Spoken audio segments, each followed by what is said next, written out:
அருட்பெருஞ்சோதி அருட்பெருஞ்சோதி தனிப்பெரும் கருணை அருட்பெருஞ்சோதி. எல்லா உயிர்களும் இன்புற்று வாழ்க, வள்ளல் மலரடி வாழ்க வாழ்க, கொல்லா விரதம் குவளை எல்லாம் ஓங்குக, நல்லோ நினைத்த நலம்பெருக, நன்றி நினைத்த எல்லோரும் வாழ்க இசைந்து. அருட்பெருஞ்சோதி உலக மக்களே, அறிவார்ந்த அன்பர்களே, ஆண்மநேய ஒருமைப்பாடுடைய அன்பர்களே, அருட்பெருஞ்சோதி ஆண்டவருடைய திருவிளையாடல் தொடர்கிறது. 1ஆம் திருமுறையிலிருந்து 6ஆம் திருமுறை வரைக்கும் ஒவ்வொரு பாடலிலும் நமது பிள்ளை பெருமானவர்கள் சிறு வயதிலே இறைவனால் ஆட்கொள்ளப்பட்டு அதன் பிறகு எப்படியெல்லாம் பாடல்களிலே இறைவனுடைய திருவிளையாடல்களை கூறியிருக்கிறார் என்பத விளக்கத்தை நாம் பார்த்து கொண்டிருக்கிறோம். இந்த பிரபஞ்சம் தோன்றிய காலத்திலிருந்தே சமயங்களும் மதங்களும் மார்க்கங்களும் உருவாகி அதனுடைய வழிபாட்டு முறைகளை எல்லாம் மக்களிடையே வழிபட வைத்து விட்டார்கள். சமயங்களும் மதங்களும் மார்க்கங்களும் முடியக்கூடிய காலகட்டங்களில் உலக மக்களுக்கு ஒரு மார்க்கம் வேண்டும். சுத்த சன்மார்க்கத்தை அருட்பெருஞ்சோதி ஆண்டவர் நிறுவி அதை உலக மக்களுக்கு தெரியப்படுத்த வேண்டும் என்பதற்காக உலக மக்களை எல்லாம் சுத்த சன்மார்க்கத்தில் சேர்த்து உலக மக்கள் இன்பமுற வாழ வேண்டும் என்பதற்காகவே தன்னுடைய செல்வ பிள்ளையை, தன்னுடைய மகனை ஒரு தாயின் வழியாக இந்த மண்ணுக்கு வருவிக்க செய்தார்கள். 1823ஆம் ஆண்டு தொடங்கிய அருட்பெருஞ்சோதி ஆண்டவருடைய திருவிளையாடல் 1874 ஆண்டு வரைக்கும் தொடர்கிறது. 30/1/1874 இரவு 12 மணி வரைக்கும் தொடர்கிறது. 51 ஆண்டுகள் அருட்பெருஞ்சோதி ஆண்டவருடைய திருவிளையாடல் நடந்து கொண்டிருக்கிறது. இந்த 51 ஆண்டுகளில் தனது மகனுக்கு 8 ஆண்டுகளாக பிரித்து அந்த 8 ஆண்டுகளில் எப்படியெல்லாம் அருளை கொடுத்தார் என்பதை தான் திருவெட்பாவிலே நாம் பார்த்து கொண்டிருக்கிறோம். நமது பிள்ளை பெருமானவர்கள் வருவிக்க உற்று 8 ஆண்டுகள் வரையிலும் தான் யார் என்று தெரியாத நிலையில் இருந்தபோது, அவருடைய மனநிலை ஒரு நிலையில் இல்லாத போது எப்படியெல்லாம் துன்பப்பட்டார் என்பதையும், அதன் பிறகு 9ஆவது ஆண்டிலே வருவிக்க உற்று 9ஆவது ஆண்டிலே அருட்பெருஞ்சோதி ஆண்டவர் தன் மகனை ஆட்கொண்ட பிறகு அவருடைய நிலையையும், அதன் பிறகு ஆண்டுகள் ஓட ஓட காலங்கள் கடந்து போக சுத்த சன்மார்க்கத்தை பெற்ற பிறகு இறைவனுடைய அருளை எப்படி பெற்றுக்கொண்டார் என்பதையும், இறுதியாக எப்படி இறைவன் ஆனார் என்பதையும் ஒவ்வொரு பாடலின் மூலமாக ஒவ்வொரு பதிகத்திலிருந்தும் ஒவ்வொரு திருமுறையிலிருந்தும் ஒவ்வொரு பாடலிலிருந்தும் நாம் பார்த்து கொண்டிருக்கிறோம். அந்த வகையிலே இன்று நாம் பார்க்க வேண்டிய பாடல் 1ஆம் திருமுறை திருவருள் முறையீடு 22வது பாடல். 8 ஆண்டுகள் வரையிலும் வருவிக்க உற்று 8 ஆண்டுகள் வரையிலும் நமது பிள்ளை பெருமானவர்கள் எந்த நிலையும் அவருக்கு கிடைக்கவில்லை. 9ஆவது ஆண்டில் ஆட்கொண்ட பிறகு தன்னுடைய முறையீடை வருவிக்க உற்றவன் என்ற நிலை மட்டும் அவருக்கு தெரிகிறது. அந்த நிலையில் இறைவனிடம் அருள் வேண்டும் என்று எப்படி முறையிடுகிறார் என்பதை பார்த்துவிட்டு அதன் பிறகு 2ஆம் திருமுறை, 3ஆம் திருமுறை, 4ஆம் திருமுறை, 6ஆம் திருமுறை இந்த ஒவ்வொரு பாடல்களிலும் ஒவ்வொரு பதிகத்திலும் எப்படியெல்லாம் அருட்பெருஞ்சோதி ஆண்டவருடைய திருவிளையாடல் நடந்தது என்பதையும் பார்க்க போகிறோம். பாடலை நன்றாக கவனியுங்கள். 1ஆம் திருமுறை பதிகம் 6 திருவருள் முறையீடு செய்கிறார். வருவிக்க உற்றேன் என்ற நிலை தெரிந்த பிறகு, உன்னால் நான் வருவிக்க உற்றவன் என்ற நிலை எனக்கு தெரிந்து விட்டது இறைவா, எனக்கு அருளை கொடுக்க வேண்டும் என்று சொல்லி முறையீடு செய்கிறார். அறம் பொருளே என் அரசே, அரும் பொருளே என் அரசே, என் ஆறுயிருக்காக வந்த பெரும்பொருளே. நல்லா கவனிக்கணும். இங்கேதான் இறைவனுடைய திருவிளையாடல ஒவ்வொரு பாடலையும் ஒரு வரியில சொல்லுவார். அதாவது அரும் பொருளே என் அரசே, என் ஆறுயிருக்காக வந்த பெரும் பொருளே, அருட்பேரே, சிவானந்தம் பெற்றவர் போல் வரும் பொருளே, சிவானந்தம் பெற்றவர் பால் வரும் பொருளே, முக்கன் மாமணியே, நின் வழி அருளால் தரும் பொருளே, பொருள் என்று வந்தேன் என்னை தாங்கி கொள்ளே. பாடல். பொருள் என்று வந்தேன் என்னை தாங்கிக் கொள்ளே. இது பாடல். இப்போ இந்த பாடலுடைய விளக்கம் பாருங்க. அரும் பொருளே, அரிய பொருளே, பொருளே என்றால் இறைவன், அறிவதற்கரிய அரிய நிலையில் இருந்து கொண்டிருக்கின்ற இறைவனே, என் அரசே, என் ஆறுயிருக்காக வந்த பெரும் பொருளே. இதை எப்படி சொல்லணும்னா, என் ஆறுயிர் காக்க வந்த பெரும் பொருளே, என் உயிரை காக்க வந்த பெரும் இறைவனே என்று சொல்லுகிறார். பெரிய இறைவன் என்று சொல்லுகிறார். என்னை 9ஆவது வயதில் ஆட்கொண்டு நீ வருவிக்க உற்று நான் யார் என்று தெரியாத நிலையில் இருந்தபோது 9வது ஆண்டிலே என்னை ஆட்கொண்டு என் உயிரை காக்க வந்த இறைவனே என்று சொல்லுகிறார். அப்போ இறைவனுடைய திருவிளையாடல் நடந்து கொண்டிருக்கிறது. ஆரம்பித்த 1வது ஆண்டிலிருந்து 8 ஆண்டுகள் வரைக்கும் எந்த விதமான அருளையும் பெறவில்லை. 9வது ஆண்டிலே ஆட்கொண்ட பிறகு சொல்லுகிறார், என் ஆறுயிரை காக்க வந்த, என் ஆறுயிருக்கு வந்த பெரும் பொருளே. இறைவனுடைய திருவிளையாடல் அங்கே நடந்து கொண்டிருக்கிறது. அதுக்கப்புறம் அருள் பேரே, அருள் வல்லமை படைத்த இறைவனே, சிவானந்தம் பெற்றவர் பால் வரும் பொருளே, சிவநிலையில் சைவ நிலையில் இருந்து கொண்டிருக்கின்ற அடியார்களிடம் வந்து அருளை கொடுக்கக்கூடிய இறைவனே, முக்கண் மாமணியே, முக்கண் கொண்ட 3 கண்டுகள் கொண்ட இறைவனே, நெற்றிக்கண்ணோடு 3 கண்டுகள் இறைவனுக்கு சிவபெருமான். அப்படிதான் சமயங்களும் மதங்களும் மார்க்கங்களும் இறைவனை கூறிக்கொண்டிருக்கின்றன. நல்லா புரிஞ்சுக்கணும். நீங்க சுத்த சன்மார்க்கத்தை பெற்ற பிற நிலையே வேற. அதை அப்புறம் நம்ம படிப்படியாக பார்க்க போறோம். இந்த நிலையில் இருக்கும்போது அவர் இதுதான் சொல்ல முடியும். அதுதான் காலத்தின் கட்டாயம். ஆனால் இப்ப இருக்கின்றவர்கள் பேசுகிறார்கள், இவர் இப்படிதான் வணங்கிட்டு இருந்தாரு, அதனால மக்கள் நீங்களும் இப்படியே வாங்கினெல்லாம் ஒரு தவறான வழியில் வழி நடத்தி கொண்டு சென்றிருக்கிறார்கள், வழி நடத்தி கொண்டு சென்று கொண்டிருக்கிறார்கள். சுத்த சன்மார்க்கத்துக்கு தேவையில்லை என்பதை இப்ப நம்ம பின்னால பார்க்க போறோம். இறைவன் இருந்தார், இறைவனுடைய திருவடியால் தன் மகனை அங்கு இருக்க வைக்கிறார். சுத்த சன்மார்க்கத்துடைய நிலையே வேறு. எந்த சமயங்களையும் மதங்களையும் மார்க்கங்களையும் சார்ந்தது அல்ல என்பதை நீங்கள் புரிந்து கொள்ள வேண்டும். நின் வழி அருளால் தரும் பொருளே, உன் அருளால் எல்லாவற்றையும் கொடுக்கக்கூடிய, எல்லா நன்மைகளையும் கொடுக்கக்கூடிய இறைவனே, பொருள் என்று வந்தேன், நீதான் கடவுள் என்று உன்னை சரணடைந்து விட்டேன். அதான் பொருள் என்று வந்தேன் என்று சொல்லுகிறார். நீதான் கடவுள் என்று உன்னை வந்து அடைந்தேன், உன்னை நினைத்துக் கொண்டு இங்கே வந்தேன், என்னை தாங்கிக் கொண்டு அருளே, தாங்கிக் கொண்டு அருளே, என்னை அணைத்துக் கொண்டு எனக்கு அருளை கொடுத்து எனக்கு அருள வேண்டும் என்று சொல்லி இந்த பாடலை நமக்கு அருளி இருக்கிறார்கள். ஆக திருவருள் முறையீடு. வருவிக்க உற்றவன் நிலை தெரிந்த பிறகு இறைவனிடம் முறையீடு செய்கிறார். நல்லா கவனிக்கணும். அடுத்து இந்த நிலை மாறுகிறது. இது 9வது ஆண்டிலிருந்து, வருவிக்கப்பட்ட 9வது ஆண்டிலிருந்து 12 ஆண்டு வரைக்கும் தொடர்கிறது. அந்த 3 ஆண்டுகள் இடையிலே எதுவுமே அவருக்கு தெரியாது. வருவிக்க உற்றவன் நிலை மட்டும் தெரியும். அப்போ இறைவனிடம் முறையீடு செய்கிறார் என்பதை நீங்கள் புரிந்து கொள்ள வேண்டும். இப்போ 12 ஆண்டுக்கு பிறகு 13வது ஆண்டு தொடங்குகிறது. அப்போ அவர் திருவெற்றியூருக்கு செல்லுகிறார். மனதிடம் என்ன சொல்லி மனதை அமைதிப்படுத்துகிறார். நல்லா கவனிச்சுக்கிட்டே வரணும். எப்படி எல்லாம் சொல்லுகிறார் என்பதை நீங்க பார்க்கணும். இப்போ நம்ம பதிகம் 3வது போறோம். 2வது பதிகம் முடிஞ்சிருச்சு, அருள்நாம விளக்கம் முடிஞ்சிருச்சு. 1வது பதிகம் புண்ணிய விளக்கம் முடிஞ்சிருச்சு. புண்ணிய விளக்கத்தில் மனதிடம் சொல்லுவார், மனமே உன் மனதை அடைத்துக் கொள்ள வேண்டும் என்றால் நீ திருநீர் பூசிக்கொள்ளுன்னு சொல்லுவார். இது 1வது புண்ணிய விளக்கத்தில் முழுவதுமாக நடக்கும். அதுக்கு நம்ம அதனுடைய விளக்கம், திருநீர் வேண்டான்ற விளக்கம் 4ஆம் திருமொழியில் நம்ம இது பிரசாத மாலையில் பார்த்துட்டோம். இப்போ இங்க பாருங்க, அருள்நாம விளக்கத்தை முடிச்சாச்சு. இப்போ பதிகம் 3 ஸ்ரீ சிவ சண்முக நாம சங்கீர்த்தன லகிரி. ஒரு பதிகத்துக்கு பேர் வைக்கிறார். ஸ்ரீ சண்முக நாம, ஸ்ரீ சிவ சண்முகம். ஏற்கனவே நான் சொல்லியிருக்கேன், சண்முக தத்துவத்தை கொண்டதனால், சிவநிலையில் இருப்பதனால் அவருக்கு பேர் சிவ சண்முகம் என்ற ஒரு பெயர் உண்டு. ஸ்ரீ சிவசண்முக நாம சங்கீர்த்தன லகரி என்று ஒரு தலைப்பு வைத்து இதில் 10 பாடல்களை கொடுக்கிறார். அது மனதிடம் எப்படி மனதை சாந்தப்படுத்துகிறார். அந்த காலகட்டங்களில் சமயங்களும் மதங்களும் மார்க்கங்களும் சூழ்ந்திருந்த காலகட்டங்களில் இவர் இருக்க வேண்டிய கட்டாயத்தில் இருந்து கொண்டிருந்தார். அங்கே இறைவனுடைய திருவிளையாடல் நடந்து கொண்டிருக்கிறது. இவர் விரும்பி இருந்ததில்லை என்பதை நீங்கள் மனதில் வைத்துக் கொள்ள வேண்டும்.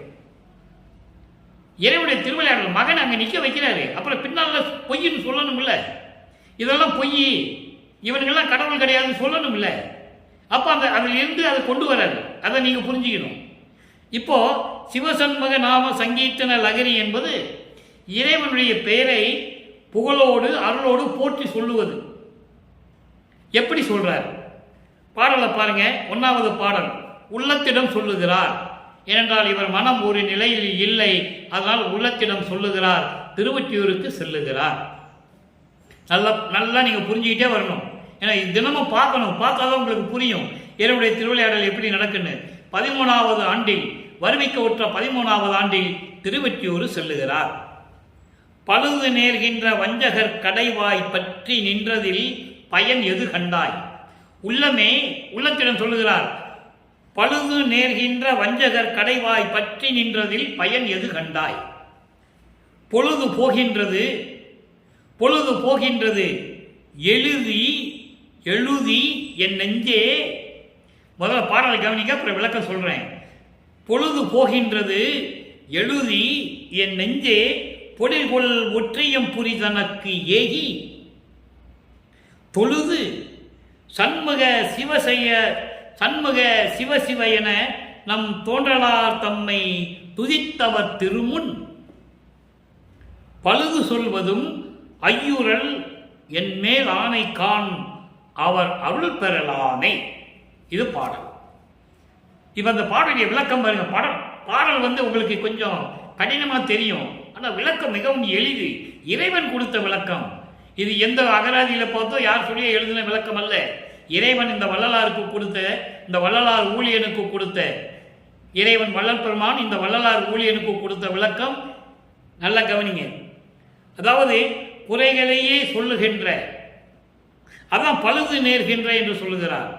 வஞ்சகர் கடைவாய் என்று சொல்லுகிறார். கடைவாய் என்பது வீட்டு வாசல்ல தெருகள், அதாவது குறைகளையே சொல்லுகின்ற மனமே, குறைகளையே சொல்லுகின்ற தீய செயல்களே செய்கின்ற வஞ்சகர்களின் தெருவாசலில் நின்று கொண்டு, அந்த வீட்டு வாசலில் நின்று கொண்டு பலனை எதிர்பார்த்து காத்து கொண்டிருக்கிறாய்.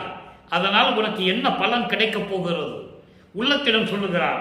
ஏனென்றால் மனம் அலை பாய்கிறது. இவருக்கு இறைவன் யார் என்று தெரிந்து விட்டது. இறைவன் ஆட்கொண்டு விட்டான். ஆனால் இறைவனிடம் அருளை பெற முடியவில்லை. அருட்பஞ்சானுடைய திருவிளையாடல் தொடர்ந்து கொண்டிருக்கிறது. அப்போ இவர் எந்த நிலையில் இருந்திருப்பார் என்பதை நீங்கள் யூகித்துக் கொள்ள வேண்டும். அதான் மனதிடம் சொல்லுகிறார். அப்போ தெருவாசலில் நின்று கொண்டு பலனை எதிர்பார்த்து காத்து கொண்டு இருப்பதில் என்ன லாபம் கண்டாய்? நேரம் கடந்து கொண்டிருக்கிறது. தூங்காதே உள்ளமே எழுந்திரு. அதான் எழுதி என்று சொல்லுகிறார். தூங்காத மனமே எழுந்திரு, என் நெஞ்சை எழுந்திரு. பொழில்கொள் ஒற்றியூர் புரிதனக்கு. அழகாக செழிப்பாக திகழ்ந்து கொண்டிருக்கின்ற திருவொற்றியூருக்கு சொல்லுவோம். திருவொற்றியூர் என்ற நகருக்கு சொல்லுவோம். அங்கே திருவொற்றியூருக்கு என்னுடன் வருவாயாக. அங்கே இருக்கும் இறைவனை நீ வணங்குவாயாக. அப்போ உனது மனநிலை ஒருநிலைப்படும். ஏனால் அந்த காலகட்டங்களில் உலகியலிலே இருக்கின்றவர்கள் அதை தான் சொல்லுவார்கள். இவரும் அதை தான் சொல்லிக் கொண்டிருக்கிறார்கள். உலகில் இருக்கும்போது, எப்பா மனசே சரியில்லைப்பா, ரொம்ப கஷ்டமா இருக்குன்னு சொன்னா கோயிலுக்கு போப்பா சொல்லுவாங்க. சைவ சமயத்தை சேர்ந்தவர்கள் சிவன் கோயிலுக்கு போன்னு சொல்லுவான். வைஷ்ணவ சமயத்தை சேர்ந்தவர் ஏதாவது விஷ்ணு கோயிலுக்கு போப்பா அப்படின்னு சொல்லுவாங்க. இல்லை முருகன் கோயிலுக்கு போ, இல்லை விநாயகன் கோயிலுக்கு போய் ஏதாவது ஒரு கோயிலுக்கு போன்னு சொல்லுவாங்க.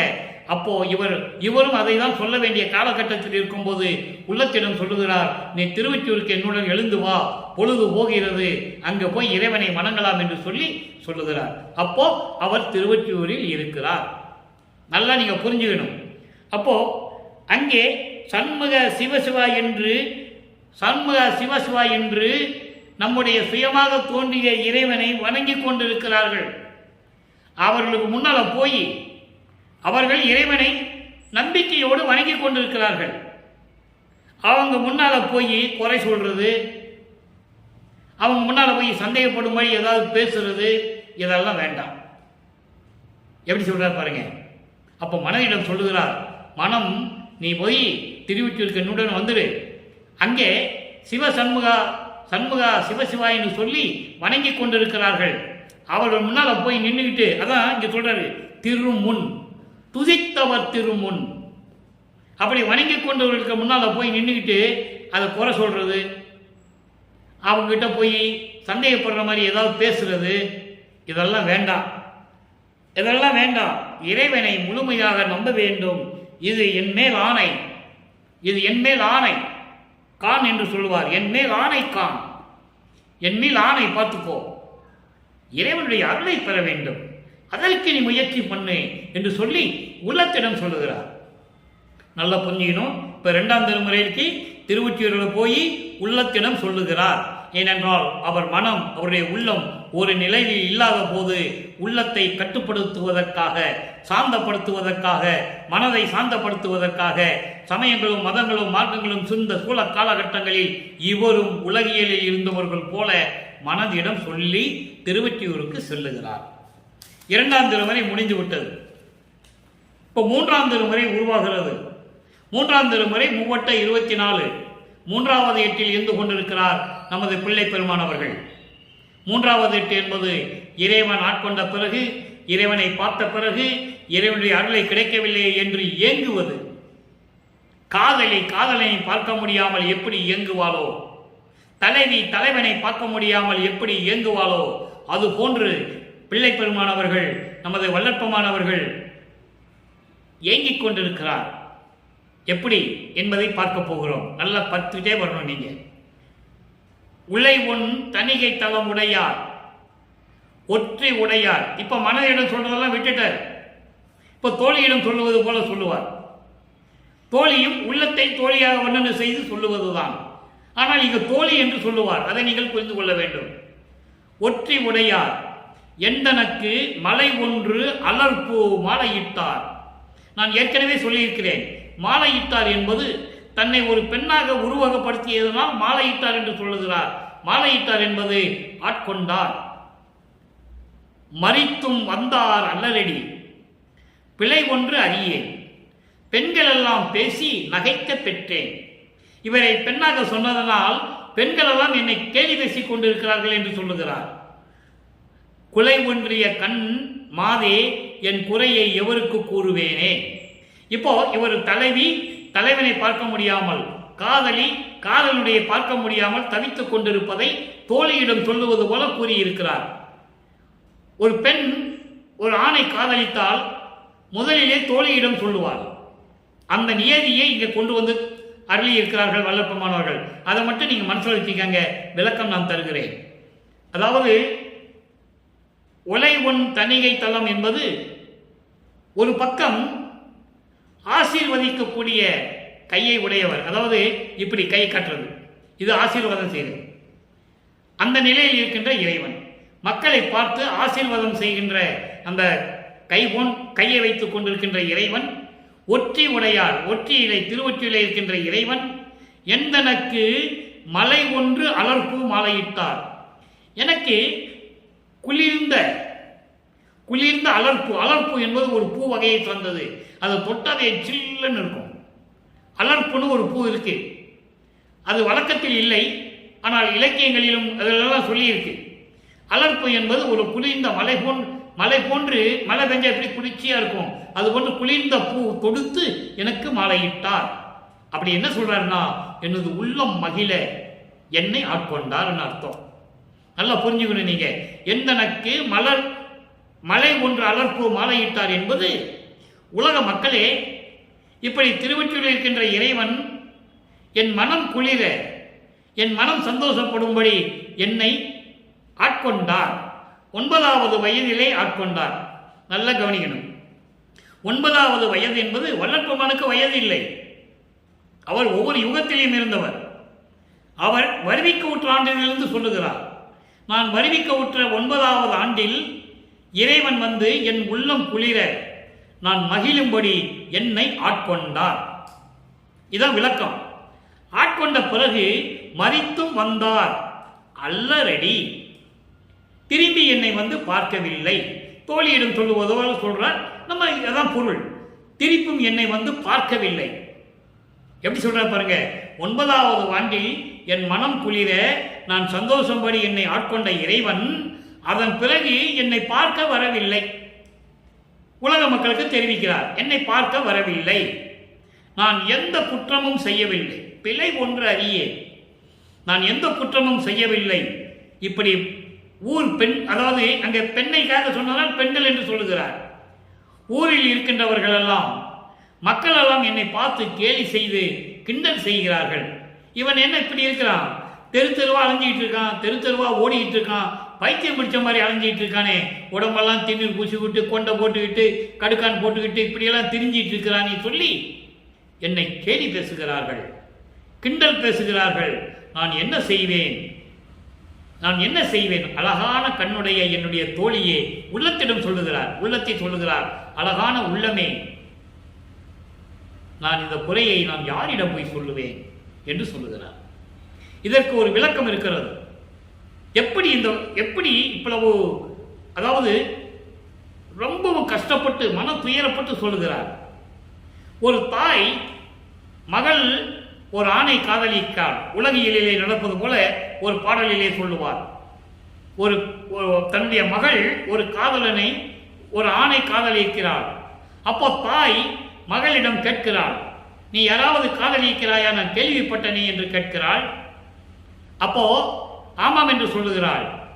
அப்போ தாய் சொல்லுகிறாள், உன் காதலனை பற்றி நான் விசாரித்தேன். நல்லா கேளுங்க, உன் காதலனை பற்றி நான் விசாரித்தேன். அவன் உண்ணுவதற்கு சோறு இல்லை, தெரு தெருவாக பிச்சை எடுத்துக் கொண்டிருக்கிறான். எப்படி சொல்றான் பாருங்க. இறைவனுடைய நிலையை ஒரு தாய் மகளிடம் சொல்லுவது போல பாடலிலே சொல்லியிருப்பார். அவனுக்கு சாப்பிடுறதுக்கு சோறு இல்லை, தெரு தெருவா பிச்சை எடுத்திருக்கிறான். உடுக்க உடை இல்லை, கந்த துணி, அழுக்கான கந்த துணியை கோமணமாக கட்டி கொண்டிருக்கிறான். படுக்க இடம் இல்லை, சுடுகாட்டிலே படுத்துக் கொண்டிருக்கிறான். அங்கே எரிகின்ற பிணங்களின் சாவலை எடுத்து உடம்பெல்லாம் பூசிக் கொண்டிருக்கிறான். மண்டை ஓடுகளை மாலையாக தொடுத்துக் கொண்டிருக்கிறான். ஏற்கனவே ஒரு பெண்ணை மணந்து கொண்டு இடது பக்கமாக வைத்துக் கொண்டிருக்கிறான். அவளுக்கு தெரியாமல் ஒரு பெண்ணை தலைமையை சுமந்து கொண்டிருக்கிறான். அப்படிப்பட்டவனை காதலித்து திருமணம் செய்து நீ என்ன சுகம் காண போகிறாய் என்று ஒரு தாய் மகளிடம் சொல்வது போல் அந்த பாடல் இருக்கும். அப்போ மகள் சொல்லுவார், அவன் எப்படிப்பட்டவனாக இருந்தாலும் பரவாயில்லை, அவன் மீது நான் காதல் கொண்டுள்ளேன், அவனை மணந்தே தீருவேன் என்று சொல்லுவார். அந்த பெண் சொல்லும், மகள் சொல்லுவார். இது என்ன அர்த்தம்னா, உள்ள சொல்லுது, உலக மக்கள்லாம் சொல்றாங்க, இப்படிப்பட்ட இறைவன் பிச்சை எடுக்கிறான், சுடுகாட்டில் போய் படுத்து இருக்கிறான், இப்படியெல்லாம் இறைவனை பற்றி சொல்லிட்டு இருக்காங்க. இருந்தாலும் நான் அந்த இறைவன் மீது காதல் கொண்டுள்ளேன், அவனை ஆட்கொள்வதே சரி, அவனிடம் சேருவதே சரி என்ற நிலையில் இருப்பதை அந்த பாடலிலே சொல்லுவார். அதுக்குதான் இங்க சொல்றாரு, என் குறையை நான் எவருக்கு கூறுவேனே என்று சொல்லுகிறார்.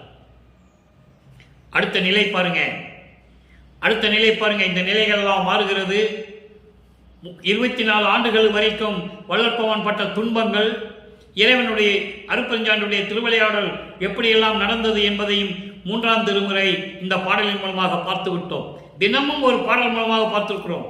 ஒரே நாள் மொத்தமாக சொல்ல முடியாது. 4 வருஷம் சொல்லணும், தொடர்ச்சியாக நீங்கள் பார்க்கணும். பார்த்தாதான் இது விளங்கும், புரியும். இப்போ 4ஆம் திருமுறைக்கு வரும். 4ஆம் திருமுறையிலே பதிகம் 8 அபராத மன்னிப்பு மாலை. தொடர்ச்சியாக எப்படி இருக்கு பாருங்க. அங்கே முறையீடு செய்கிறார், அவசரப்படுகிறார், துன்பப்படுகிறார், இறைவன் திரும்பி வரவில்லை என்று வருந்துகிறார். ஆனால் அபராத மாலை, மன்னிப்பு மாலை வரும்போது இறைவனை பார்த்து விட்டார், இறைவன் இவரிடம் வருகிறார். நல்லா பற்றிக்கணும், நல்லா புரிஞ்சுக்கணும். அப்போ அருட்பெருஞ்சோதி ஆண்டவர்னு சொல்ல மாட்டாரு, தெளிவா நீங்க புரிஞ்சுக்கணும். அப்போ சுத்த சன்மார்க்கம் இவர் கையிலே இல்லை, இறைவன் கொடுக்கவில்லை. நல்லா புரிஞ்சுக்கணும். இப்போ அபராத மன்னிப்பு மாலை என்னன்னா, நான் இப்படியெல்லாம் தவறு செஞ்சிருக்கேன், இதெல்லாம் மனசுல வச்சுக்காத, அபராதம் எதுவும் கொடுத்துடாத, தண்டனை எதுவும் கொடுத்துடாத, மன்னிச்சிரு. எப்படி?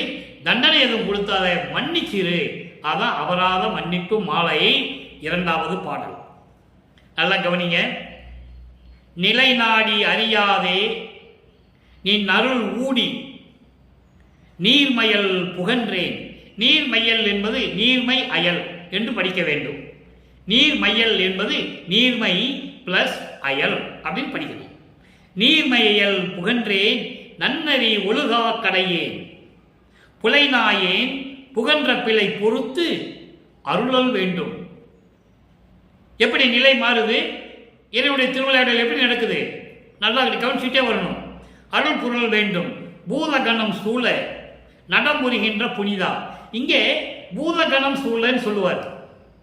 பூதகணங்கள் சூழ்ந்து கொண்டிருக்க நீங்க திரைப்படங்கள்ல பார்த்துருக்கலாம்.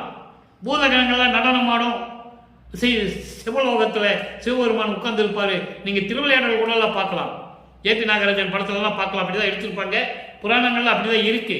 இங்கே பூதகணம் சூழன்னு சொல்ற நமது வள்ளற்பமானவர்கள் சுத்த சன்மார்க்கத்தை பெற்ற பிறகு சுத்த சன்மார்க்க அடியார்கள் சூழ, சாதுக்கள் சூழ என்று சொல்லுவார். நல்லா கவனிச்சுட்டே வரணும். அற்புதமான விளக்கங்களா இருக்கு திருவருட்பாவிலே. அப்போ பூதகணங்கள் சூழ நடமுறுகின்ற புனிதா, கலைநாடு மதியணிந்த கன பவள சடையாய், கருத்தறியா காலையிலே கருணை அளித்தவனே. இறைவனுடைய திருவிளையாடல் சொல்றாரு, கருத்தறியா காலையிலே கருணை அளித்தவனே, தலைஞான முனிவர்கள் தம் தலை மீது விளங்கும் தாளுடையாய். சமயங்களும் மதங்களும் மார்க்கங்களும் முனிவர்கள்னு சொல்லிட்டு இருக்கோம். முனிவர்கள், ரிஷிகள், எல்லாமே சித்தர்கள், சக்தர்கள் சொல்லிட்டு இருப்பாங்க. சமயங்களிலும் மதங்களிலும் மார்க்கங்களிலும் சுத்த சன்மார்க்கம் வரும்போது அந்த வரியே வராது, சாதுக்கள் என்ற ஒரு வார்த்தை தான் வரும். நீங்க நல்லா புரிஞ்சுக்கணும். ஓகே. தாளுடையாய் ஆளுடைய சத்குரு என் அரசே, இது பாடல். இந்த பாடலுடைய விளக்கம் பாருங்க. நிலை நாடி அறியாதே, அருள்நிலையை தெரிந்து அதை அடைய முடியாமல், அருள்நிலையை நாடி அடைய முடியாமல் நின் அருள் ஊடி, உன்னுடைய அருளுடைய பெருமையை தெரியாமல் வேறுபட்டு பல கருத்துக்களை நான் சொல்லிவிட்டேன். எப்போ? சமயங்களிலும் மதங்களிலும் மார்க்கங்களில் இருக்கும்போது 12 ஆண்டுகளுக்குள் நடந்தது. அது 12 ஆண்டுகளுக்குள் நடந்து விட்டது. 13வது ஆண்டிலிருந்து இதை நான் சொல்லுவதை நிறுத்திவிட்டேன். நல்லா சொல்லுவாரே, நீர்மயல் புகன்றேன். நீர்மயல் என்பது பயனில்லாதவைகளை சிலவற்றை நான் சொல்லிவிட்டேன். பயனில்லாத வார்த்தைகள் எல்லாம், தேவையில்லாத வார்த்தைகள் எல்லாம் உன்னுடைய அருள்மை தெரியாமல் நான் பேசிவிட்டேன், மாறுபட்டு பேசிவிட்டேன். அதான் ஊடி என்று சொல்கிறார். மாறுபட்டு நான் பேசிவிட்டது உண்மைதான். நன்னறி ஒழுக்கா கடையேன், நல்ல நெறிகளின் ஒழுக்கங்களை கடைபிடிக்காதவன். ஏன்னா அது சமயங்களிலும் மதங்களிலும் மார்க்கங்களிலும் கிடையாது. அதனால் அந்த நெறிகளை என்னால் பின்பற்ற முடியவில்லை. இதே வல்லற்பமானவர்கள் சுத்த சன்மார்க்கத்தை பெற்ற பிறகு நெறிகளை சொல்லுவார். இந்திரிய ஒழுக்கம், அந்த ஒழுக்க நெறிகளை சொல்லுவார். இந்திரிய ஒழுக்கம், கரண ஒழுக்கம், ஜீவ ஒழுக்கம், ஆன்ம ஒழுக்கம், ஜீவகாரண்ய ஒழுக்கம். இந்த வேறுபாட்டை நீங்க கவனிச்சிக்கணும். அதை நம்ம பின்னால் பார்க்க போறோம். இப்போ இந்த நெறிகளை எல்லாம் என்னால் கடைபிடிக்க முடியவில்லை, எனக்கு தெரியவில்லை. நல்ல நெறிகளை பற்றி எனக்கு தெரியவில்லை. அது மட்டுமா, புலை நாயின் புகன்ற பிழை பொறுத்து அருளல் வேண்டும். இந்த தீயவன் சொன்ன தவறுகளை எல்லாம், செய்த தவறுகளை எல்லாம், நான் தவறாக பேசிய பேச்சுக்களை எல்லாம் மன்னித்து எனக்கு அருள வேண்டும். தண்டனை கொடுத்துடக்கூடாது. அது அபராத மன்னிப்பு மாலை. மன்னித்து அருளல் வேண்டும். பூதகணம் சூழ, பூதகண தலைவர்கள் எல்லாம் சூழ்ந்து கொண்டிருக்க நீ நடனமாடுகின்ற புனிதனே. அடுத்து சொல்றாரு, கலைநாடு மதியணிந்த. கலைநாடு மதியணிந்த என்பது பிறை சந்திரனை சடையில் சூடிய, அதான் கலைநாடு. கலைநாடு என்பது அப்படி தேய்ந்து கொண்டே வருவது. அப்ப தேய்ந்து கொண்டே வருவது என்பது பிறை சந்திரன். கலைநாடு மதியணிந்த கன பவள சடையாய், பவளம் போன்று மின்னுகின்ற சடையை உடைய இறைவனே, பிறை சந்திரனை சூடிய இறைவனே. அப்ப அப்படிதான் சொல்லணும். ஏன்னா அந்த பிரபஞ்சம் தோன்றிய காலத்திலிருந்து அத்தனை யுகங்களிலும், ஏற்கனவே சொன்னது போல கிரேதெய்வம், திரேதெய்வம், துவாரயுகம், கலியுகம். இப்ப கலியுகம் முடிஞ்சிருச்சு. 1900 கலியுகம் முடிஞ்சிருச்சுன்னு நமது இறைவன் சொல்லிட்டாரு வல்லற்பெருமான். அதுக்கான ஆதாரங்கள்லாம் உண்டு. ஆனா யாரும் வெளியே சொல்றது இல்லை. தெரிஞ்சவங்களும் சொல்றது இல்லை. யாருக்கும் தெரியாது, தெரிஞ்சவங்களும் சொல்றது இல்லை. இப்ப நம்ம ஒளி யுகத்தில் இருந்து கொண்டிருக்கிறோம், சுத்த சன்மார்க்க காலத்தில் இருந்து கொண்டிருக்கிறோம். அதை மட்டும் தெளிவா நீங்க புரிஞ்சுக்கணும். அப்போ பவள சடையாய், அப்படிப்பட்ட பவளமோன்ற சடையிலே பிறையை சந்திரனை சூடிய இறைவனே, கருத்தறியா காலையிலே, கருத்தறியா காலையிலே என்று சொல்லுவார். எவ்வளவு அற்புதமான வரி தெரியுமா அது? எனக்கு விவரம் தெரியாமல், எதுவும் அறியாத பருவத்தில் 9 ஆண்டுகள் வரையிலும் நான் யார் என்று தெரியாத நிலையிலே, காலையிலே, அந்த பருவத்திலே, காலையிலே என்பது காலை நேரம் கிடையாது, காலையில மாலையில அதெல்லாம் கிடையாது. காலையிலே என்பது இளம் பருவம் என்பது அறியாத பருவத்தில் உன்னாலே வருவிக்க உற்று 9வது ஆண்டிலே என்னை ஆட்கொண்டு எனக்கு கருணை அளித்தவனே, ஆட்கொண்டு என்னை கருணை அளித்தவனே, தலைஞான முனிவர்கள் தம் தலை மீது விளங்கும் தாளுடையாய். முனிவர்களின் மீது, அதாவது தலைமேல் என்பது அவங்களுடைய அறிவின் மேல் விளங்கக்கூடிய இறைவனே என்று சொல்லுகிறார். அப்படிப்பட்ட திருவழிகளைக்குரிய இறைவனே, சைவ நெறியில் உள்ள முனிவர்கள் அவர்களுடைய அறிவின் மேல் அவங்களுடைய அறிவில் விளங்கிக் கொண்டிருக்கின்ற திருவடிகளை உடைய இறைவனே, ஆளுடையவனே சத்குரு, என்னை ஆட்கொண்டவனே, என்னை வருவிக்க உற்று இந்த மண்ணுலகிலே ஒரு தாயின் வழியாக என்னை வருவிக்க உற்று 9வது ஆண்டிலே என்னை ஆட்கொண்ட சத்குருவே. சத்குரு என்பது ஞான தேசிகன் என்று பொருள். சத்குருவே என் அரசே என்று சொல்லி இந்த பாடலை நமக்கு அள்ளியிருக்கிறார்கள். ஆக 4 திருமுறைகள் வரைக்கும் இறைவனுடைய திருவிளையாடல் எப்படி நடந்தது என்பதை பார்த்து விட்டோம். இப்போ 6ஆம் திருமுறை. 6ஆம் திருமுறையிலே பதிகம் 6 ஆற்றாமை. ஆத்தாமை என்று சொல்லுவார்கள். ஆற்றாமை என்பது சகித்துக் கொள்ள முடியாத ஒரு நிலை, பொறுத்து கொள்ள முடியாத ஒரு நிலை. அந்த நிலையை 2வது பாடலிலே எப்படி கூறுகிறார் பாருங்க. கற்ற மேலவர்த்தம் உறவினை கருதேன். அதாவது சமயங்களையும் மதங்களையும் மார்க்கங்களையும் விட்டுட்டு சுத்த சன்மார்க்கத்துக்குள்ள வர்றாரு. அப்போதான் நுழைகிறாரு. அப்போ இவருடைக்கு 33வது ஆண்டு நடந்து கொண்டிருக்கிறது. வருவிக்க உற்று 33வது ஆண்டிலே இறைவன் சுத்த சன்மார்க்கத்தை கொடுத்த பிறகு உள்ளே நுழைகிறார். அப்போ சொல்லுகிறார், கற்றவர் மேலவர்தம் உறவினை கருதேன். நான் சமயங்களிலும் மதங்களிலும் மார்க்கங்களில் இருந்தபோது கற்ற நல்ல கற்று தெரிந்த அறிஞர்களுடைய உறவை நான் விரும்பவில்லை. கலகர்தம் உறவினில் கழித்தேன். சமயங்களையும் மதங்களையும் மார்க்கங்களையும் நெறிகளையும் பின்பற்றி கொண்டிருந்த கலகக்காரர்கள் என்று சொல்லுகிறார். கலகம் என்பது என்ன? சண்டை போடுவது, தீய செயல்களை செய்வது, அறிவில்லாமல் இருப்பது, அறியாமையில் இருப்பது.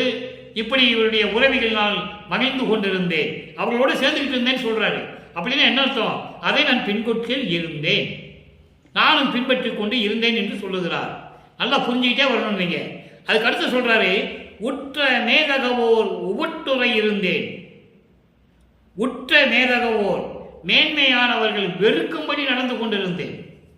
இதையெல்லாம் பார்த்தவர்கள் மேன்மை மிக்கவர்கள், மாண்பு மிக்கவர்கள், இவர்களெல்லாம் உவட்டுரை இருந்தேன், வெறுக்கும்படி இருந்தேன். உவட்டுரை என்பது வாந்தி எடுக்கிறதுன்னு சொல்லுவாங்க. உலகியல்ல வாந்தி எடுக்கிற மாதிரி இருக்கு அவன் செய்யறதெல்லாம் அப்படின்னு சொல்லுவாங்க. ஒருத்தன் தவறாக செய்யும்போது, அப்பா அவன் செய்யறதெல்லாம் பார்த்தா வாந்தி எடுக்கிற மாதிரி இருப்பான், உகட்டுற மாதிரி இருக்கு, உவட்டுற மாதிரி இருக்குன்னு சொல்லுவாங்க. அந்த மாதிரி வெறுக்கும்படி இருந்தேன் என்று சொல்லுகிறார்.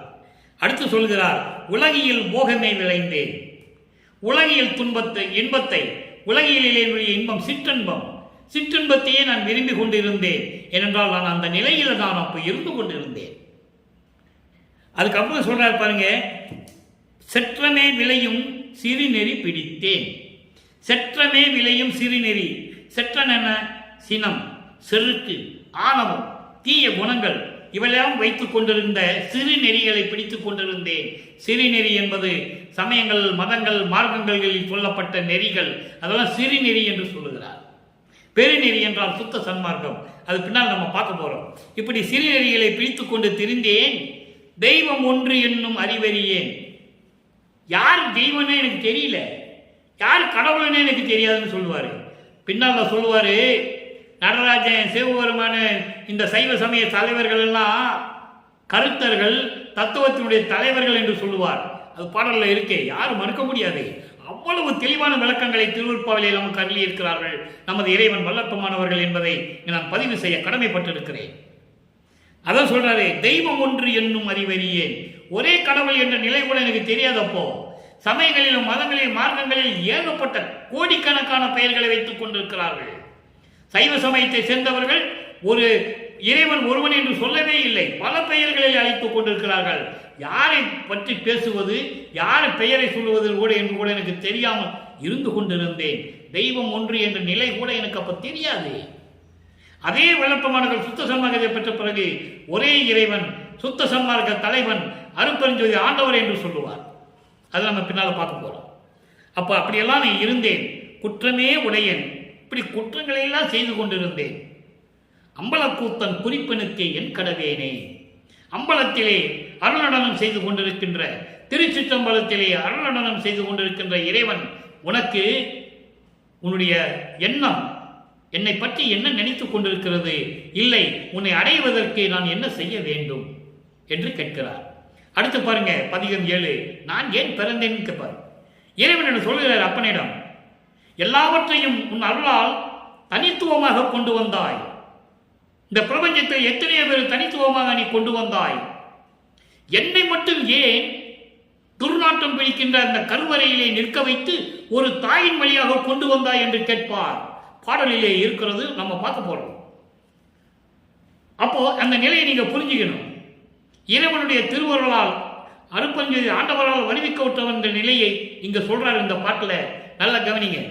நான் ஏன் பிறந்தேன், நான் ஏன் பிறந்தேன் என்பது இந்த பிறப்பினுடைய அவஸ்தையை, இந்த பிறப்பினுடைய துன்பத்தை பொறுக்க முடியாமல் சொல்லுவது.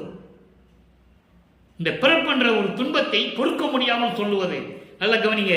விளக்கறியா இருட்டறையில் கவிழ்ந்து கிடந்து அழுது விம்புகின்ற குலவியினும் மிக எளிதும் சிறிய. வெளிச்சமில்லாத இருட்டறைக்குள்ள ஒரு குழந்தை கவுந்து கிடந்து விம்மி விம்மி அழுதுகிட்டு இருக்கு. அந்த குழந்தை விட மிகவும் சிறியேன் அப்படின்னு சொல்றார். அப்ப என்ன, அறியாமையில் இருந்து கொண்டிருந்தேன், எது உண்மை என்று எனக்கு தெரியாது. அப்படி அழுது புலம்பிக் கொண்டிருக்கின்ற குழந்தையை விட சின்ன குழந்தையாக இருக்கிறேன். இருட்டறையில் ஒரு குழந்தையை படுக்க வச்சா எப்படி இருக்கும்? விம்மி விம்மி அழுதும். அதுபோன்று நான் இருந்து கொண்டிருக்கிறேன் என்று சொல்லுகிறார். அடுத்து பாருங்க. அளக்கரியா துயரக்கடலில் விழுந்து நெடுங்காலம் அலைந்து அலைந்து மெலிந்த துரும்பு அதனின் மிக துரும்பேன். துன்பம் என்னும் கடலிலே, துயரம் என்னும் கடலிலே நான் விழுந்து நெடுங்காலம், நெடுங்காலம் என்பது என்ன, 32 ஆண்டுகள் வருவிக்க உற்று 32 ஆண்டுகள் வரையிலும் அந்த துன்பக் கடலிலே, வாழ்க்கை என்னும் உலகிலே துன்பப்பட்டுக் கொண்டிருந்தேன். அப்படி அலைந்து அலைந்து துரும்ப விட துரும்பா போயிட்டேன். அவ்வளவு அற்புதமா சொல்றாங்கிறத நீங்க புரிஞ்சுக்கணும். இறைவனுடைய திருவிளையாடல் எப்படியெல்லாம் நடக்குது, யார் சொன்னது? இது யாருமே சொல்லலையே. எத்தனையோ பேர் புராணங்களுக்கு சொன்னாங்க. ஏன் உதாரணத்துக்கு எடுத்துக்காங்க, பட்டினத்தார் வீட்டில் சிவபெருமனே பிள்ளையாக வளர்ந்தாருன்னு சொன்னாங்கல்ல. ஏன் ராமையா பிள்ளை வீட்டில் ஒரு இறைவன் மகன் வந்து வளர்ந்தாரு ஏன் சொல்லல? திட்டமிட்ட சதி. சமயங்களையும் மதங்களையும் மார்க்கங்களையும் தூக்கி நிறுத்த வேண்டும் என்பதற்காக இதையெல்லாம் மறைத்து விட்டார்கள் என்பதுதான் ஆதங்கம். சொல்லணும்ல, அதை மட்டும் பேசினாங்கல்ல. அப்போ இறைவனுடைய மகன் ராமையா பிள்ளை வீட்டில் வளர்ந்தாருன்னு ஏன் சொல்லல? யோசனை பண்ணி பாருங்க. சொல்லி இருக்கணும்ல. அதான் இங்க சொல்றாரு, அவர் சொல்றாரு. இவங்கெல்லாம் சொல்ல மாட்டாங்கன்னு அவருக்கு தெரியும். என்றாவது ஒரு நாள் ஒரு வள்ளலார் ஊழியன் சொல்லுவான் என்பதுதான் இன்னைக்கு நான் சொல்லிட்டு இருக்கேன். இது திருவுற்பால் இருக்கின்ற உண்மை, பிரபஞ்சத்தின் உண்மை. இப்ப சொல்றாரு பாருங்க. அளக்கரியா துயரக்கடலில் விழுந்து நெடுங்காலம் அலைந்து அலைந்து துரும்ப விட நான் மெலிஞ்சிட்டேன்ற 32 ஆண்டுகள் என்னை வருவிக்க உற்று, இந்த மண்ணுலகிலே ஒரு தாயின் வழியாக வருவிக்க உற்று 32 ஆண்டுகள் வரையிலும் என்னை தவிக்க விட்டாயே. கேட்கிறாரு, கேட்பாருங்கள. அடுத்து பாருங்க. கிழக்கரியா கொடுமையெல்லாம் கிளைத்த மரத்தேன். இலைகள்லாம் உதிர்ந்து கிளைகளே இல்லாம பட்ட மரம் மாதிரி இருக்கிறேன். எப்படி சொல்றாரு பாருங்க. நல்ல செழுமையான ஒரு மரம் குழு குழுன்னு இருக்கு. அந்த மரம் இலைகளெல்லாம் உதிர்ந்து எல்லாம் காஞ்சி போய் கிளைகள்லாம் ஒடிஞ்சி காத்துல பட்ட மரம் மாதிரி நின்று கொண்டிருக்கிறேன். கெடும் மதியேன், அறிவில்லாதவன், கடுமையனேன், கடுமையாக பேசக்கூடியவன், கிரி பேசும், கிரின பொய் பேசக்கூடிய வெறியன், கலக்கரியா புவியினிடை, இந்த குற்றங்களும் துன்பங்களும் நிறைந்த உலகத்திடையே, இந்த உலகிலே நான் ஏன் பிறந்தேன் கேட்கிறாரு. சொல்லுன்றாரு அப்பங்கிட்ட. நான் ஏன் பிறந்தேன், என்னை ஏன் வருவிக்க செய்தார், இந்த பிறப்பு அவஸ்தையை ஏன் எனக்கு கொடுத்தாய் கேட்கிறாரு. அதுக்கு பதில் சொல்லுவார். ஒரு பாடல் இருக்கு, நம்ம பின்னால பார்ப்போம், கடைசியில் பார்ப்போம். இப்படி கேட்கறதுக்கு பதில் இருக்கு, இல்லாம இல்ல, திருவிற்பாவில் இருக்கு. நான் ஏன் பிறந்தேன் இந்த புவியிடை, ஐயோ கருணை நடத்தரசே என் கருத்தை அறியேனே, ஏன் என்னை இந்த மாதிரி செஞ்சேன்னு கேட்கிற. நேரடியாக கொண்டு வந்திருக்கலாமே, வானத்திலிருந்து நேராக கொண்டு வந்திருக்கலாம், இல்லை ஒரு கடல்ல இருந்து வர்ற மாதிரி கொண்டு வந்திருக்கலாம், செஞ்சிருக்கலாம்ல. அப்போ அதுக்கு அவர் சொல்லுவார் அந்த பாடல்ல. இப்போ நான் அதோடைய விளக்கத்தை மட்டும் சுருக்கமாக சொல்றேன். எப்படின்னா, மகனே நீ உலகிலே ஒரு தாயின் வழியாக வந்தாதான் உலக மக்களுடைய நீ நடமாட முடியும். அப்போதான் நீ சுத்த சன்மார்க்கத்திட்ட மக்கள்கிட்ட நீ சொல்ல முடியும். அதுக்காகத்தான் நான் சமயங்களையும் மதங்களையும் மரங்களையும் ஒன்று இருக்க வச்சேன் அப்படின்னு சொல்லுவார். ஓ, இதெல்லாம் ஒன்று திருவிளையாடல் தானா அப்படின்னு இவர் கேட்பார். இதெல்லாம் இருக்கு திருவற்பாவில், யார் மறுக்க முடியாது, விளக்கம் கொடுக்க தயாராக இருக்கிறேன். அப்போ இப்படியெல்லாம் சொல்லி திருவிளையாடல் நடந்து கொண்டிருப்பதை உலக மக்களுக்கு சொல்லிக் கொண்டு இருக்கிறார். அப்போ நான் ஏன் பிறந்தேன் நடத்தரசே, கருணை நடத்தரசே, நீ என்ன நினைச்சிட்டு இதெல்லாம் செய்கிறேன்னு எனக்கு தெரியலன்னு சொல்லுவார். இதைதான் மகாதேவ மாலையிலே சொல்லுவார். 87வது பாடலிலே சொல்லுவார், ஒரு தாயின் கருவறையிலே எப்படியெல்லாம் துன்பப்பட்டேன் என்பதை சொல்லுவார். இருக்கு இப்படியெல்லாம் ஏன் ஒரு தாயின் வழியாக கொண்டு வந்தேன், நான் எப்படியெல்லாம் துன்பப்பட்டேன்னு சொல்லி அந்த பாடலில் சொல்லுவாரு. மகாதேவ மாலையில 88வது பாடலில் சொல்லுவாரு, என் பெருமானே, நின் விளையாட்டை நான் என்னென்று சொல்லுவேன், உன் திருவிளையாடலை நான் எப்படி சொல்லுவேன் சொல்லுவார். அப்போ மகாதேவ மாலைக்கு 100 பாட்டுக்கு நான் விளக்கம் கொடுத்துருக்கிறேன். நம்ம யூடியூப்ல நீங்க பார்க்கலாம். எல்லாமே இறைவன் செயல் தான். அடுத்து பதிகம் 110 தனித்திரளங்கள் 129வது பாடல். நல்லா கவனிக்கணும். செத்தார் எழுந்தனர். அகவல்ல படிச்சிருப்பீங்க. செத்தவர்களை எழுப்பக்கூடிய சக்தியை கொடுக்கணும், இறந்தவர்களை எழுப்பக்கூடிய சக்தியை கொடுக்கணும் எல்லாம் சொல்லுவார். இப்ப என்ன சொல்றாரு? செத்தவர் எழுந்தனர். செத்தவர் என்பது நான் ஏற்கனவே விளக்கம் கொடுத்துருக்கிறேன். இப்போ நான் இருக்கிறேன்னு வச்சுக்கோங்க, நான் இறந்து இந்த உடம்போட எழுப்புறது அல்ல. செத்தவரை எழுப்பது என்பது சுத்த சன்மார்க்கத்தை அறியாமல் இறந்தவர்கள் இருக்கிறார்கள், அந்த ஆத்மாக்களை திருப்பி கொண்டு வரணும். அவங்களுக்கு சுத்த சன்மார்க்கத்தை சொல்லணும்ல. அதுக்காக தான் செத்தவர்களும் எழுந்து விட்டார்கள். சுத்த சன்மார்க்கத்தை கற்றுக்கொள்ள வேண்டும் என்பதற்காக சுத்த சன்மார்க்கம் சிறந்தது சொல்றாரு. சுத்த சன்மார்க்கம் சிறந்தது. நான் ஒத்தார் உயர்ந்தார் இல்லா ஒருவனை உற்று அடைந்து. எப்படிப்பட்ட இறைவன்? சமரசத்தில் இருக்கின்ற இறைவன். இவன் வேணும், இவன் வேண்டாம், இவன் நம்ம கூட சேர்ந்தவன், இவங்கெல்லாம் செல்வந்தர்கள் அப்படியெல்லாம் நினைக்கிறது இல்லை, உயர்ந்தவர்கள் நினைக்கிறது இல்லை. இது இல்லாத ஒரு தலைவனை நான் அடைந்து விட்டேன், அவர்தான் அருட்பெருஞ்சோதி ஆண்டவர். உற்று அடைந்தே சித்தாடுகின்றனன். சித்தாடுகின்றனன் என்ன? பிரபஞ்சத்தை இயக்கிக் கொண்டிருக்கிறேன். இறைவனை அடைந்து விட்டேன், அவனை அடைந்து நான் இந்த பிரபஞ்சத்தை இயக்கிக் கொண்டிருக்கிறேன். நல்லா கவனிக்கணும் நீங்க. அப்ப என்னுடைய திருவிளையாடல் எப்படியெல்லாம் நடக்குதுன்னு நீங்க புரிஞ்சுக்கணும். அப்ப வரும் பாருங்க, சாதா வரமும் சிறக்க பெற்றேன். சித்தாரணியில் எனக்கு இணை யார் என்று எம்புவேனே. எனக்கு யார் இந்த உலகத்தில், எனக்கு இணை யாருமே இல்லை என்று சொல்லுகிறார். எனக்கு இந்த உலகத்தில் யாருமே இணையை கிடையாது என்று சொல்லுகிறார். இதை சில பாடல்களை சொல்லுவதை சொல்லிவிட்டு நிறைவு செய்யலாம் என்று இருக்கிறேன். அதாவது வானம் மேவிய அமரரும் அயனும் மாலும் என் முன் வழியிலர். இங்க என்ன சொல்றாரு? இத்தாரணியில் எனக்கு இணை யார் என்று இயம்புவேனே. எனக்கு யார் இணை கிடையாது, எனக்கு நிகர் நான் தான். யார் சொல்ல முடியும்? இந்த பிரபஞ்சம் தோன்றிய காலத்திலிருந்து எந்த முனிவனும் எந்த ரிஷியும் சொன்னதில்லை, யாரும் சொன்னதில்லை. எனக்கு இணை யார் என்று பிரம்மன் திருமால் கூட சொல்ல முடியாது. ஏன்னா அவங்க பதத்தலைவர்கள், கடவுளர்கள் அல்ல. திருவற்பாவிலே உண்டு. அதான் சொல்றாரு, தேவர்களும் சரி, பிரம்மனும் திருமாலும் போன்றவர்கள் யாராக இருந்தாலும் சரி, என் முன் வலி இல்லாதவர்கள், வலிமை இல்லாதவர்கள், நான் அவர்களுக்கெல்லாம் மேலானவன் என்று சொல்லுவார். இன்னொரு பாடலிலே சொல்லுவார் பாருங்க, தோன்றுவதும் மாய்வதும், அதாவது பிறப்பதும் இறப்பதும் இருந்து சூழ்ச்சியிலே அகப்பட்டு கொண்டு அலைந்து அலைந்து மாண்டு கொள்ளும், இறந்து போவார்கள். பிறந்து பிறந்து பிறந்து இறந்து இறந்து சூழ்ச்சியிலே அகப்பட்டு இறந்து கொள்ளும் தேவர் மரபை மதியாமே. அப்ப தேவர்கள் என்னது? பிறக்கணும் இறக்கணும், யாராக இருந்தாலும் சரி. மதியாமே சான்று கொள்ளும் நின்னை சரணடைந்தேன். உன்னைதானே நான் சரணடைந்தேன். அவர்களெல்லாம் எனக்கு அவர்கள் நிகரானவர்கள் அல்ல என்று சொல்லுகிறார். நாயகனே ஏற்று கொள்ளாமல் எனில் எனக்கு யார் இறங்குவாரே? நீயே என் மீது இரக்கம் காட்டவிட்டால் என் மீது யார் இரக்கம் கொள்ளுவார்கள்? தெளிவா சொல்லுவார். ஆக என் முன் யாரும் வழியில்லை, எனக்கு நிகர் யாருமே இல்லை. இந்த உலகில், இந்த தாரணியில் எனக்கு இணை யார் என்று எம்புவேனே என்று சொல்லி பாடலை முடிக்கிறார்கள். அடுத்து பாருங்க, ஞான மருந்துல 4 வரிதான், எளிமையான வரி. பாடல் பாருங்க, மலம் 5 நீக்கும் மருந்து, ஆணவம் கண்மம் மாயை மாமாய் துரோகை என்ற 5 மலங்களையும் என்னை நீக்கிய இறைவன். புவி வான் அண்டம் விண்ணுலகமும் மண்ணுலகமும் அண்டங்கள் எல்லாம் வளர்க்கும் மருந்து, எல்லா இடங்களிலும் விளங்கிக் கொண்டிருக்கின்ற இறைவன்.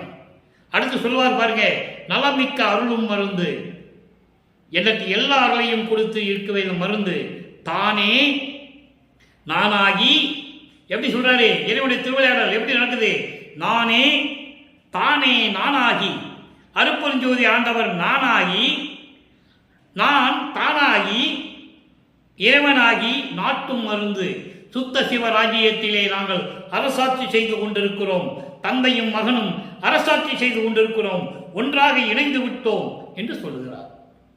இது இன்னொரு பாடலே சொல்லுவார், நானும் ஆனான் தானும் ஆனான் நானும் தானும் ஆனோம், தேனானான் தெல்லமுதாய் தித்தித்து நிற்கின்றான், வானானான் ஞான மணிமன்றில் உலாவுகின்றான், ஆடுகின்றான் சொல்லுவார்.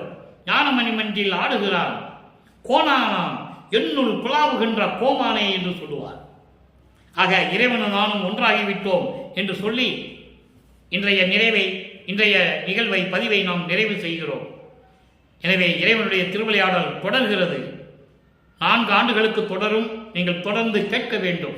அப்படி என்றால் தான் திருவருட்பாவுடைய அருமையும் வள்ளற்பெருமானுடைய அருள் நிலையையும், அவர்தான் இந்த பிரபஞ்சத்தை இயக்கிக் கொண்டிருக்கிறார். 30/1/1874 இரவு 12 மணியிலிருந்து இந்த பிரபஞ்சத்தை இயக்கிக் கொண்டு நம்மளையெல்லாம் படைத்து காத்துக்கொண்டு 5 தொழிலையும் செய்து கொண்டிருக்கிறார் என்ற நிலை உங்களுக்கு புரியும். எனவே அன்பர்களே, அப்படிப்பட்ட இறைவனுடைய திருவருளை வேண்டி அருட்பெருஞ்சோதி அருட்பெருஞ்சோதி தனிப்பெருங்கனை அருட்பெருஞ்சோதி மகாமந்திரத்தை சொல்லி கொலையும் புலையும் தவிர்த்து உயிர்களை கொலை செய்த அந்த பிணத்தை உணவாக எடுத்துக்கொள்வது இந்த நிலையில் இருந்து மாற வேண்டும். உயிர்கள் மீது இரக்கம் கொள்ள வேண்டும். ஜீவகாருண்ய ஒழுக்கத்தில் இருக்க வேண்டும். இருந்து உருவ வழிபாடு இல்லாமல், எந்த சங்கற்ப விகற்பங்களும் இல்லாமல் இறைவனை வழிபட்டு இறைவனுடைய அருளினையும் செல்வங்களை எல்லாம் பெற்று இந்த வையகத்தில் நீங்கள் வாழ்ந்து நோயற்ற வாழ்வில் வாழ வேண்டும் என்று இறைவனுடைய தயவோடையும் கருணையோடையும் வாழ்த்தி இந்த வள்ளலார் ஊழியன் விடைபெறுகிறேன். மீண்டும் நாளை சந்திப்போம். அருட்பெருஞ்சோதி ஆண்டவருடைய திருவிளையாடல் தொடர்கிறது. வணக்கம்.